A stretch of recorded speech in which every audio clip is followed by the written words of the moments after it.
Hola, buenas tardes. Hoy vamos con el segundo capítulo de esta serie que comienza con los Házaros y termina hablando de la familia Rothschild, donde vamos a desarrollar la expansión de esta familia por toda Europa y vamos a explicar cómo fue todo esto.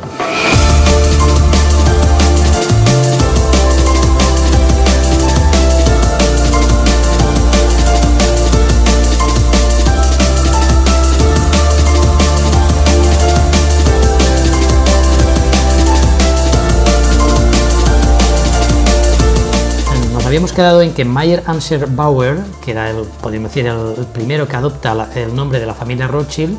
envía a sus 5 hijos a crear filiales de los Illuminati por toda Europa. Amschel se queda en Alemania, Salomon se fue a Austria, Nathan se fue a Inglaterra para años después convertirse en el dueño del Banco de Inglaterra, Karl a Italia y James a Francia para hacer en Francia lo mismo que su hermano Nathan en Inglaterra. Su frase más popular fue: «Dadme el control del dinero de una nación y no me importará quién redacte las leyes y quién gobierne en esa nación».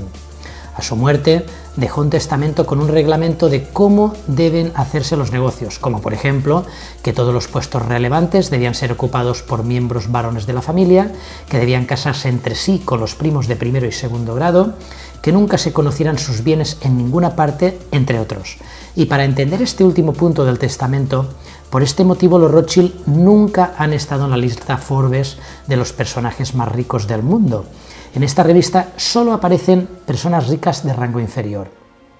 En 1775 comienza la Guerra de la Independencia Americana con el Imperio Británico. Venciendo los americanos, en septiembre de 1787 se firma la Constitución de los Estados Unidos y de los 56 firmantes, 50 eran masones. Entre ellos el mismísimo George Washington, y en esa Constitución, en el primer artículo, en la sección 10ª, primer punto, se detalla que ningún Estado podrá acuñar moneda ni papel moneda. Extraño punto, ¿verdad? Recordemos quién controlaba a los masones y a los Illuminati. En 1790 se funda una entidad administrativa diferente a los estados con capital en Washington, D.C., que se llama el Distrito de Columbia,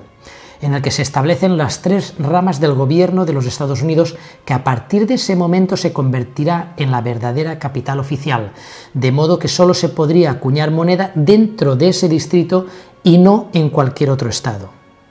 Y es en ese momento cuando se crea el llamado primer banco de los Estados Unidos,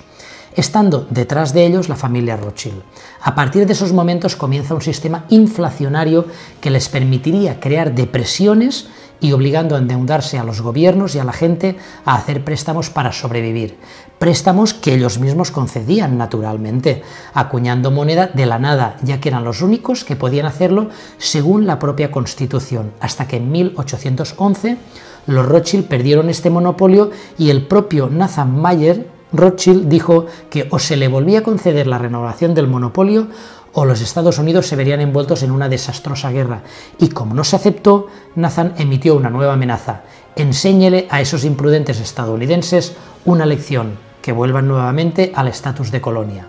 Y poco más tarde, en 1812, comenzó la Segunda Guerra Angloamericana, dejando al país en bancarrota, y tal como lo había planeado, tuvieron que rendirse a sus pies y renovar la concesión del monopolio. De esta forma, los Rothschild financiaron a otros bancos como los Morgan, Rockefeller y otros para hacerse con el control de la banca americana sin que apareciera el apellido Rothschild por ninguna parte. Para hacerse una idea del poder que tenía la familia Rothschild gracias a la red de espionaje que tenían por todas partes, durante el ataque franco-español a Inglaterra, donde incautaron a los ingleses más de 1 millón de libras en lingotes de oro, provocando el colapso de la Bolsa de Londres, Nathan Mayer Rothschild ganó ese día 2.500% en la bolsa londinense. Eso lo convirtió automáticamente en los banqueros más ricos de Europa. A partir de aquí, los Rothschild incrementaron su poder hasta que se quedaron sin rivales en Europa, y a partir de ese momento se fijaron en la conquista financiera de América. En 1801 se crea la primera bolsa de capitales del mundo en Londres, creando la primera burbuja financiera controlada con los tulipanes holandeses, que terminó en la primera crisis provocada y que les permitió saber que podrían controlar la economía a su antojo. Solo quedaba dominar a las monarquías, y para ello trazaron un plan bien estudiado y organizado.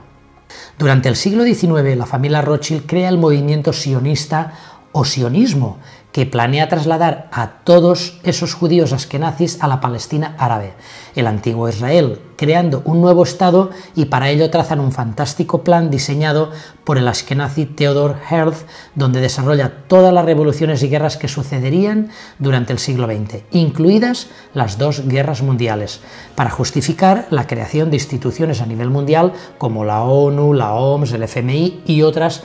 que avalarán sin pestañear ese nuevo Estado para que regrese de forma fraudulenta un pueblo que nunca estuvo allí, los neojudíos askenazis, y así permitir que el antiguo pueblo házaro tenga una patria desde donde pueda dominar el mundo entero desde la política y los medios de comunicación, con el apoyo de los ejércitos y del poder de ser los únicos que pueden crear dinero a su antojo. Hasta la bandera de Israel tiene el hexagrama de los Rothschild, que nunca había sido usado por los verdaderos judíos.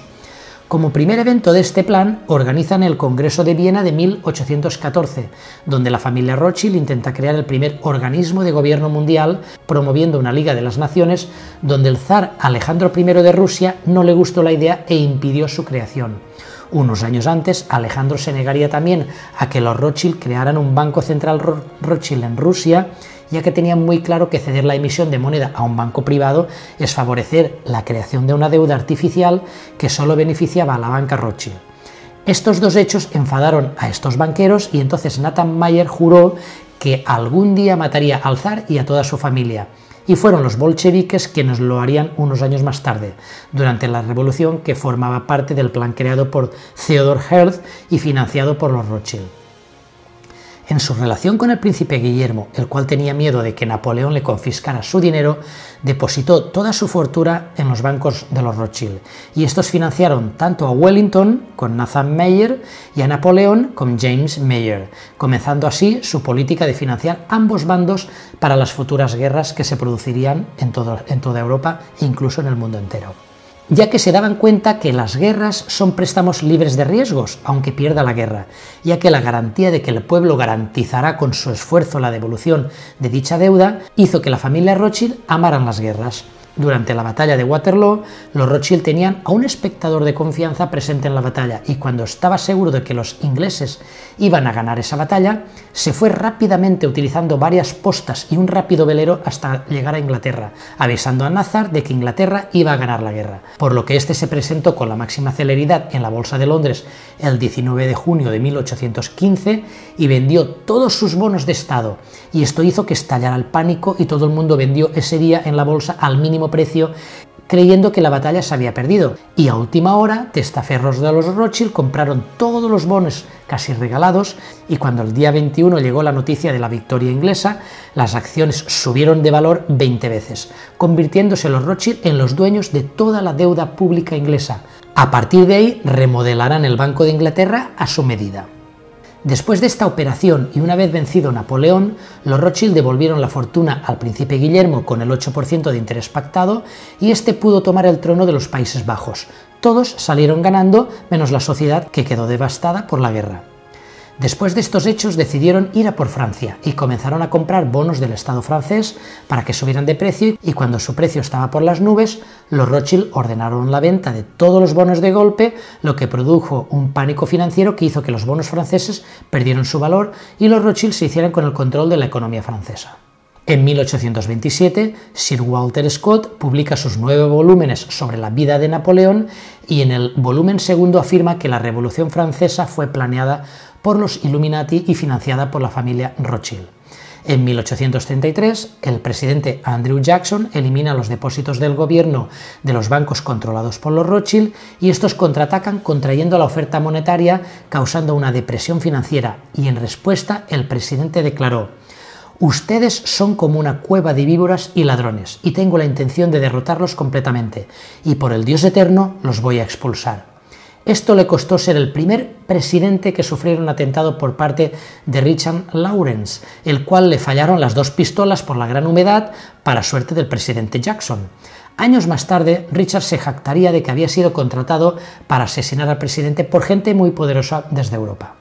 Abraham Lincoln, uno de los padres de la nación y uno de los presidentes asesinados de Estados Unidos, dijo en una ocasión: El gobierno debería crear, emitir y distribuir toda la moneda y crédito necesarios para todos los gastos del propio gobierno y para satisfacer el poder adquisitivo de los consumidores. Mediante la adopción de estos principios, los contribuyentes ahorrarán inmensas cantidades de interés. El privilegio de crear y emitir dinero no es solo prerrogativa suprema del gobierno, sino que es la oportunidad creativa más grande del gobierno. También hizo frente a los banqueros Rothschild y decidió emitir 450 millones de dólares para no depender de los banqueros privados y dijo: